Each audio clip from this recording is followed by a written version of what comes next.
To main point, నేను 2024 ఎలక్షన్లో contest చేయనని ఒక డిసిజన్కి వచ్చాను after consulting with my family and other well wishers.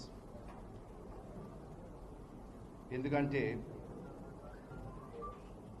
I'm not able to effectively do the job I'm suppose to. నేను పాలిటిక్స్లో ఎంటర్ అయిన దానికి, పబ్లిక్ని సర్వ్ చేసేదానికి, ఢిల్లీలో ఆంధ్ర గలం వినేదానికి, అది చెప్పేదానికి, to be the voice of Andhra people in parliament was my main objective.